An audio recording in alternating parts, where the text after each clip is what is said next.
আসসালামু আলাইকুম। বাংলাদেশি শ্রমিকদের জন্য মালয়েশিয়ার শ্রম বাজার পুনরায় চালুর ব্যাপারে বাংলাদেশ ও মালয়েশিয়ার যৌথ ওয়ার্কিং গ্রুপ বৈঠক বসতে যাচ্ছে। আগামী আগস্টের প্রথম সপ্তাহে না হলেও দ্বিতীয় সপ্তাহে বৈঠক বসতে চায় উভয় পক্ষ। প্রবাসী কল্যাণ ও বৈদেশিক কর্মসংস্থান মন্ত্রণালয় এবং কুয়ালালামপুরের বাংলাদেশ দূতাবাস সূত্রে এই তথ্য জানা গেছে। প্রবাসী কল্যাণ মন্ত্রণালয় একটি সূত্রে জানায়, চলতি মাসের শেষে শ্রম বাজার খোলার বিষয়ে যৌথ ওয়ার্কিং গ্রুপের বৈঠক করার পরিকল্পনা ছিল। তবে বাংলাদেশের কোটা সংস্কার আন্দোলনকে কেন্দ্র করে যে অদ্ভুত পরিস্থিতি তৈরি হয়েছে, এতে করে বৈঠক করার মতো পরিস্থিতি এখন নেই। আশা করা হচ্ছে আগামী মাসে বৈঠক অনুষ্ঠিত হবে। কুয়ালালামপুরে বাংলাদেশের একটি সূত্রে জানায়, অক্টোবরের প্রথম সপ্তাহে না হলেও দ্বিতীয় সপ্তাহে ওয়ার্কিং গ্রুপের বৈঠক করতে চায় উভয় পক্ষ। তবে কোনো কারণে যদি বাংলাদেশের পরিস্থিতি স্বাভাবিক না হয়, তাহলে হয়তো বৈঠক পরবর্তী সময়ে করতে হতে পারে।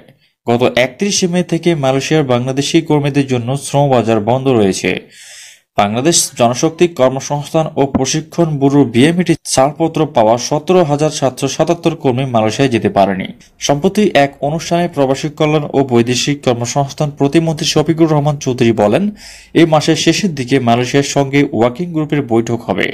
আশা করছি বাজার খুলবে, যারা যেতে পারেনি আবার বাজার খুললে তাদের অগ্রাধিকার দেওয়া হবে।